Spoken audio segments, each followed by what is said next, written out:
In today's video, I'm going to teach you how to remove WooCommerce from WordPress. Whether you're tidying up your website or simplifying your business needs, uninstalling WooCommerce might become necessary. However, it's crucial to ensure you're doing it correctly to prevent any unwanted leftovers or data issues.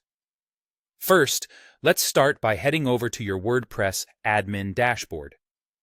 This is your command center for your website, where you can manage all your plugins and site settings. From the dashboard, look at the sidebar on the left.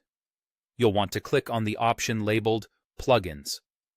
Once you do that, a drop-down menu will appear, and you should select Installed Plugins. This section will show you a list of all the plugins that are currently installed on your WordPress site, giving you a comprehensive overview of what you have running in the background. Now, we're going to locate WooCommerce from this list. It might take some scrolling if you have numerous plugins installed, but you'll eventually find it. Once you see it, simply look under the WooCommerce entry, where you'll notice a few options, one of which says Deactivate.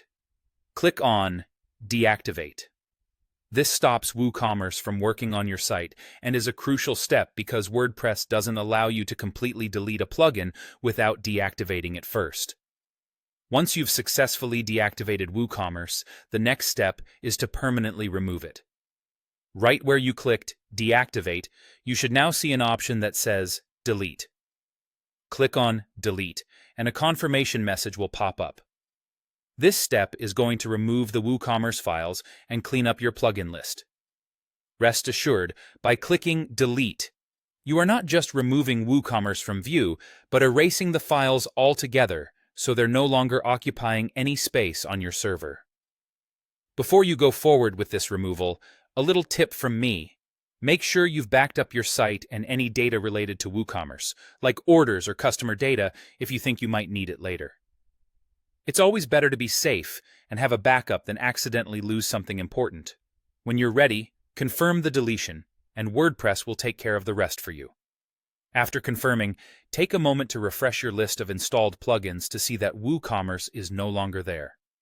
Congratulations, you've just successfully removed WooCommerce from your WordPress site. If you later decide to reinstall or need to restore anything, a backup will simplify the process. Removing deactivated plugins is a great way to keep your site streamlined and ensure optimal performance. Thanks for tuning in today, and I hope this guide was helpful in assisting you with your WordPress management needs. Don't forget to subscribe for more useful tips and tutorials like this one.